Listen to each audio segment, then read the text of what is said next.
everyone, how's it going? I am Louis the Average Guy 1983. Thank you very much for joining me in this video. I'm gonna try to make this video quick, man, because I'm actually grilling some food right now and I don't want my food to burn. So I wanted to give you guys a quick rundown on how I was able to install the dash cam on the Teverun Fighter Supreme Ultra. It was a little bit different than the InMotion RS that you see here. With the dash cam at the top, you can see the larger screen on the Teverun because that one has the latest LBW MT700 Pro, I believe. And then on the Roadrunner Pro, it has the previous model, which is the 5-inch model. And for some reason, I couldn't find a how do you call it, a model number for this one. I'm not sure why, but it's LBW and it's a 5-inch screen and it's for like $150 something. However, when I bought that one right there, it was actually $200, which is now the price of this new one that's 7 inches. There's some advantages to the 5-inch versus the 7-inch, and the main advantages to it right now that I'm going to be straightforward is that this one records at 2K resolution out of the rear and front camera at 30 frames per second, which is 1440p, and this one only does 1080p at 30 frames per second on the front and rear camera. And unfortunately, there is no way to adjust the resolution to change it to something else. It's, you know, it's stuck at 1080p at 30 frames per second versus this one, so you can definitely tell the difference in clarity. This one looks a little bit more clear than this one, but this one also has a larger screen, so you can actually see behind you a whole lot better. And it does have a wired GPS remote on here, so the GPS signal or antenna is on this remote attachment. And if you push this little circle button here, you can get access to the Android Auto feature as well as the main display. Now, I couldn't put on the TPMS sensors, man, because they were too freaking big. I'm gonna give you an example of the size of the TPMS sensors. It's these big guys right here. So you get the same exact TPMS sensors that are on the 5-inch LBW for the 7-inch, and the ones for the Chigee AIO5 on the InMotion RS, check out the much smaller size. You see that? So this is much better.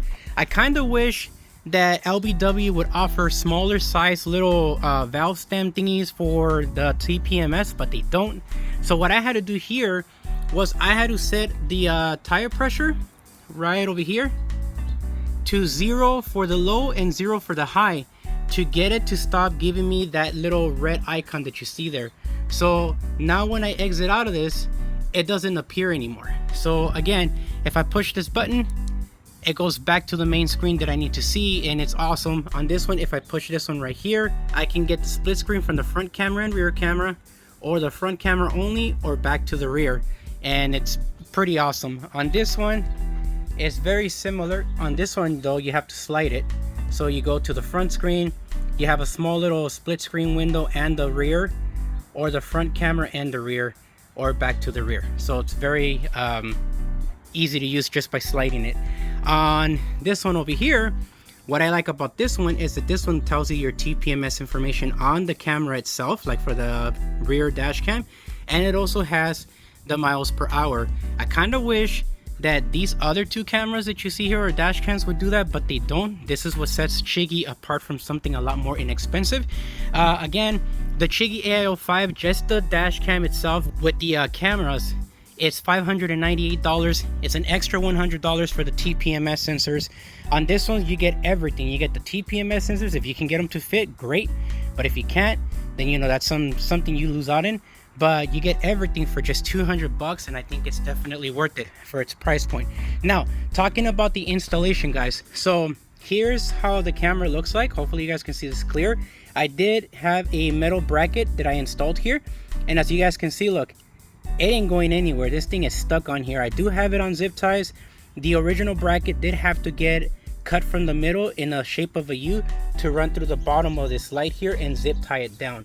It was unfortunate that I had to do it that way, but that was the way it had to be done.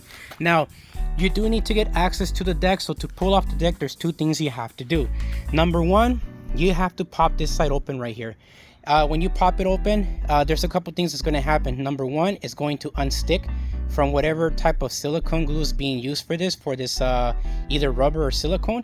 And there's a screw right there that you have to take off. These smaller ones you do not remove. You only remove the big one that's here. And right at the bottom, over here, you can see 2 additional screws exposed. Not the ones that are right there, because that's for the little stem latch, but the ones that are up at the top. Those 2 bigger ones, this one and the one over here, those are the ones that need to come out. When you remove those, this comes off really easily and it'll give you access to the 4 screws that are in the back. For the screws in the front, you have to remove this plastic thing. To remove it, there's a little tab that you have to remove here, the little sticky one. And once you remove it out of the way, it exposes the screw. You see that? So there's one in the bottom and one in the top right here. Once you get those 2 screws off, this cover comes up and then you'll get access to the 4 screws that are here. Then you can go around the flap here and remove the rest of the screws that are right over here on both ends, and you're pretty much good to go to lift up the deck upwards. Do not try to open it from one end first or the back. Open it upwards at the same time, because in the middle right here there is a sine wave controller that's glued to the bottom of this deck, and you don't want to have any problems with it coming apart.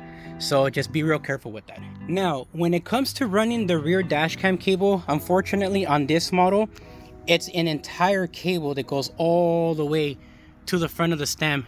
That's one thing that I like about the 5-inch model over the 7-inch model, that camera right there, it has a quick disconnect within a few inches of it. And on this one is the entire cable. So unfortunately, I did happen to break this little cover here.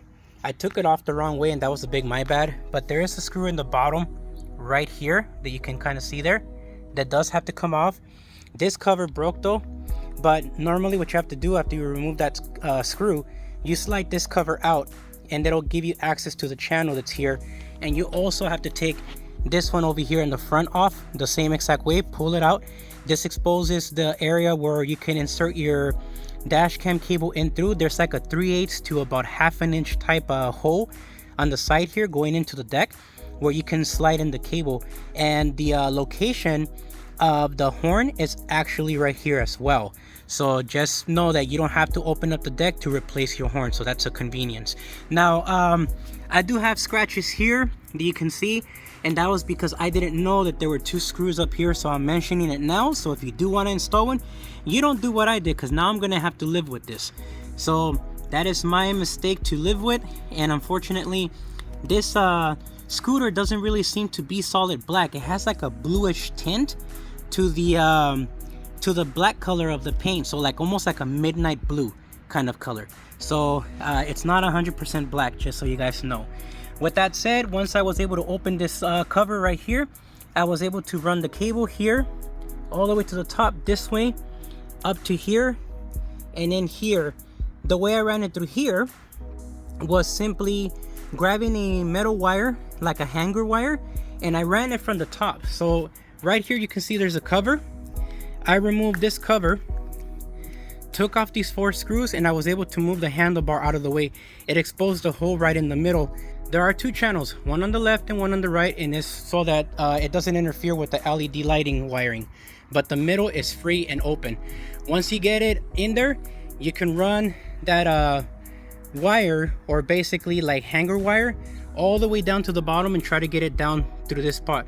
Once you get it out, you can try to wrap up the cable through it and bring it up. However, because this is very narrow right here in this area, I did have to cut the harness wire off about 6 inches, so that this way I have enough space to be able to resolder the cable back on, like the connector. But that was the only way I can get it into here, because this is already like pretty much maxed out in the amount of cables you can like run in through there. So I ran it all the way to the top, up this way, and it came out through the back right here, or through the front. So all the wires are out here. So let me go ahead and show you guys the front. Right here in the front, you can see that I have dual horns. This is a car grade horn. I also have it on my InMotion RS, so I have several scooters that have this little mod. And right here you can see the front camera and the way the bracket it's originally done. So this is the same bracket that I have in the back, but right here where you see the silver screw, I had to actually cut that in the shape of a U all the way to the top, to about right there, where there was still space there, but you know, from here all the way down, so that I can run it through the middle of that brake light assembly. But inside of this Teverun bag is where I have all the wiring and the battery that's being used to power the dash cam. That USB-A plug you see there, that's what's powering the dash cam with the 2 cameras. And this plug right here, this cylinder, this one here is powering the car grade horn. This is how I have my son's dash cam running on his Roadrunner V3 as well, with the horn grade that I did. So there you guys have it. This is it. And again, the convenience of this too is that it does have a motorcycle bracket, but I decided to use my own. There's like a different type of style mount that work better with this locking mechanism, and it is removable. That one is not. This one is.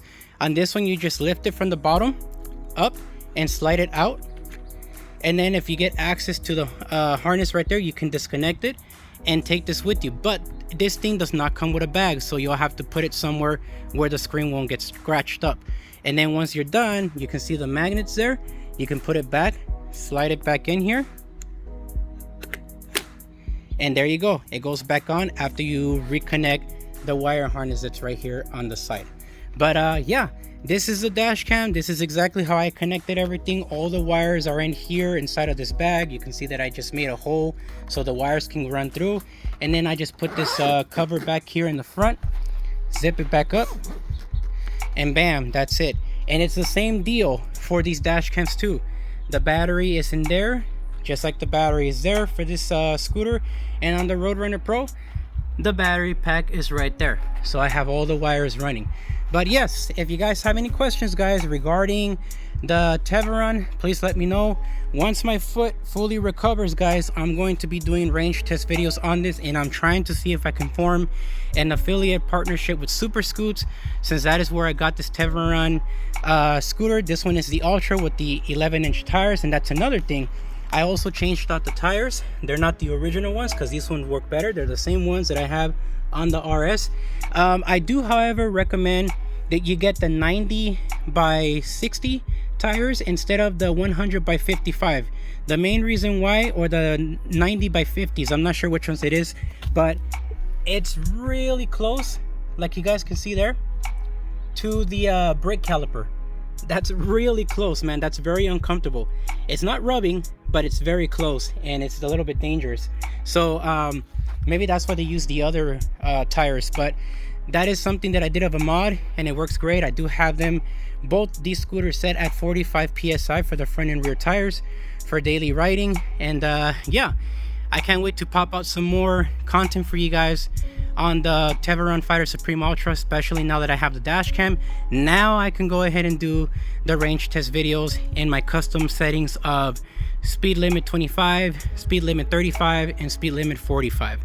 So alrighty guys, I'll see you guys on the next video, and I'll be sure to put links in the descriptions for everything that I have, including these freaking awesome Propalm grips that I have on the Teverun, as well as the InMotion RS.